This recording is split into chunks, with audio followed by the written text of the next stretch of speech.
नमस्कार। Technical analysis course के इस 30th पार्ट में आपका स्वागत है। पिछले कुछ पार्ट्स में हमने पैटर्न्स के बारे में बहुत डिटेल में समझा था और आज हम बात करने वाले हैं कुछ और इम्पोर्टेंट टॉपिक्स के बारे में, जैसे कि वॉल्यूम, ट्रेंड लाइंस और सपोर्ट और रेजिस्टेंस। ये तीनों भी चीज़ें टेक्निकल एनालिसिस में काफ़ी इंपॉर्टेंट हैं। अगर देखा जाए तो टेक्निकल एनालिसिस दो चीज़ों का एनालिसिस होता है, प्राइस और वॉल्यूम। प्राइस को तो हमने देख लिया और प्राइस के अनुसार हमने अलग अलग पैटर्न्स को भी देख लिया। अब वॉल्यूम का क्या, ये वॉल्यूम होता क्या है और उसे कैसे एनालाइज किया जाता है, इसे अब हम समझेंगे। तो वॉल्यूम हमें बताता है कि उस दिन कितने शेयर्स ट्रेड हुए। जैसे कि आप यहाँ पर टीसीएस के शेयर डिटेल्स देख सकते हो। तो टीसीएस के डिटेल्स में आप यहाँ पर देख सकते हो कि 17 सितंबर 2019 को टीसीएस का वॉल्यूम 27,96,530 था। यानी इसका मतलब है कि उस दिन 27,96,530 शेयर्स ट्रेड हुए, यानी उतने शेयर्स का लेन देन हुआ। तो वॉल्यूम हमें बताता है कि उस पर्टिकुलर दिन या उस पर्टिकुलर टाइम में कितने शेयर्स का लेन देन हुआ।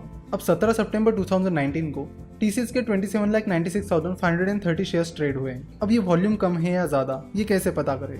तो उसके लिए आपको पिछले कुछ दिनों का एवरेज वॉल्यूम देखना होगा। जैसे कि आप यहाँ पर देख सकते हो कि 17 सितंबर के पहले 5 दिनों का एवरेज वॉल्यूम 24,86,391 था। 17 सितंबर के पहले 10 दिनों का एवरेज वॉल्यूम 22,85,555 था और 17 सितंबर के पहले 30 डेज का एवरेज वॉल्यूम 22,43,505 था। तो इससे हमें पता चलता है कि 17 सितंबर से पहले के दिनों का एवरेज 17 सितंबर के वॉल्यूम से कम था, जिससे हमें ये पता चलता है कि 17 सितंबर का वॉल्यूम अच्छा था। टेक्निकल एनालिसिस में वॉल्यूम काफी ज्यादा इंपॉर्टेंट होता है और आपको वॉल्यूम का एनालिसिस करना ही करना होता है।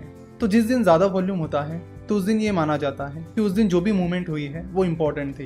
यानी मान लेते कि दो रिवर्सल पैटर्न्स हैं। एक दिन के रिवर्सल पैटर्न के दिन वॉल्यूम कम था और एक दिन के रिवर्सल पैटर्न के दिन वॉल्यूम ज्यादा था। तो ज्यादा इंपॉर्टेंस उस रिवर्सल पैटर्न को दिया जाएगा जिस दिन वॉल्यूम ज्यादा था। अगर किसी दिन रिवर्सल पैटर्न आता है या कोई इंपॉर्टेंट पैटर्न आपको दिखाई देता है जिसके बेसिस पर आप डिसीजन लेने जाते हो और तभी आपको लगता है कि उस दिन का वॉल्यूम काफी कम है, तो आपको उस बेसिस पर डिसीजन नहीं लेनी चाहिए। दोनों भी चीजें इंपॉर्टेंट है, पैटर्न और वॉल्यूम।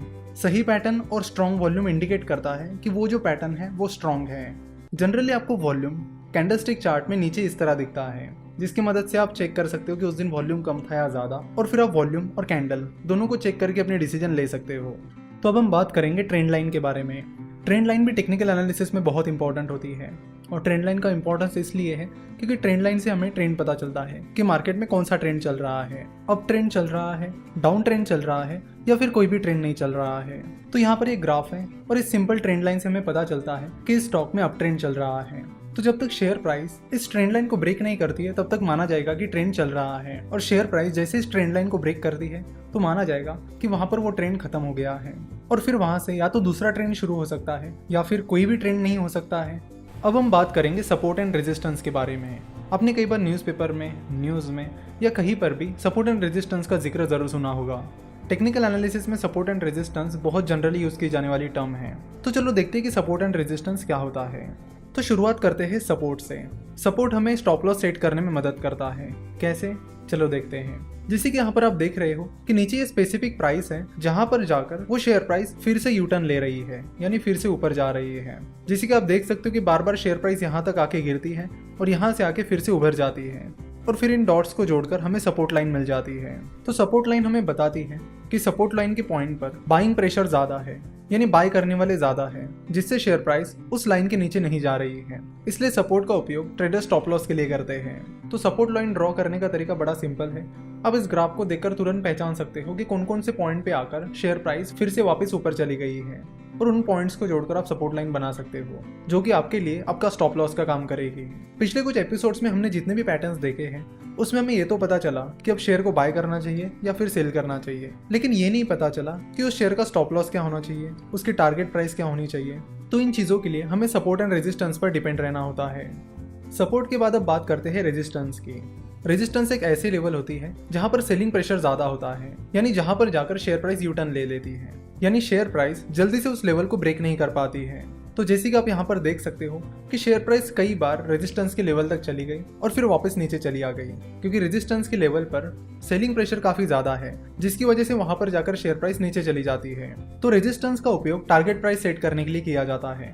मान लेते कि आपने किसी शेयर को 100 रुपए पर इंट्राडे के लिए खरीद लिया है, तो आप रेजिस्टेंस लाइंस को टारगेट रख सकते हो, यानी जैसे ही शेयर प्राइस उस रेजिस्टेंस लाइन को टच कर देगी आपके शेयर सेल हो जाएंगे और आपका प्रॉफिट बुक हो जाएगा। तो शेयर प्राइस जितनी बार रेजिस्टेंस लेवल तक जाएगी और नीचे आएगी उतनी ही रेजिस्टेंस लेवल स्ट्रांग मानी जाएगी। ना अगर शेयर प्राइस सपोर्ट लेवल को या फिर रेजिस्टेंस लेवल को ब्रेक कर देती है तो फिर उसके बाद आपके सपोर्ट एंड रेजिस्टेंस चेंज हो जाएंगे, क्योंकि रेजिस्टेंस हमेशा आपके करंट प्राइस के ऊपर होता है और सपोर्ट हमेशा आपके करंट प्राइस से यानी जो प्राइस चल रही है उससे नीचे होता है। तो जैसे ही शेयर प्राइस सपोर्ट या रेजिस्टेंस को ब्रेक कर देगी आपके रेजिस्टेंस एंड सपोर्ट लेवल भी चेंज हो जाएंगे। आपको फिर से उस प्राइस के ऊपर के ऐसे पॉइंट ढूंढने पड़ेंगे जहां पर जाकर वो शेयर प्राइस नीचे चली आई है और उन पॉइंट्स को जोड़कर आप रेजिस्टेंस लाइंस बना सकते हो। तो सपोर्ट एंड रेजिस्टेंस एक काफी सिंपल कंसेप्ट है, इसे आप जरूर ध्यान में रखिए और अपने टारगेट और स्टॉप लॉस सेट करते वक्त आप रेजिस्टेंस और सपोर्ट का यूज जरूर कीजिए। आशा करता हूँ कि आपको वॉल्यूम, ट्रेंड लाइन और सपोर्ट एंड रेजिस्टेंस समझ में आया होगा। नेक्स्ट लेक्चर से हम इंडिकेटर्स के बारे में बात करेंगे कि कौन कौन से टेक्निकल इंडिकेटर्स होते हैं और उन्हें आप कैसे यूज कर सकते हो। कई तरह के डिफरेंट टेक्निकल इंडिकेटर्स होते हैं, तो हम जल्दी जल्दी जो इंपॉर्टेंट इंडिकेटर्स हैं उनको पूरी डिटेल में समझ लेंगे। आशा करता हूँ कि आपको आज का एपिसोड पसंद आया होगा। हमसे जुड़े रहने के लिए आप हमें फेसबुक, ट्विटर और इंस्टाग्राम पर फॉलो कर सकते हो। हमसे जुड़े रहने के लिए आपका बहुत बहुत धन्यवाद।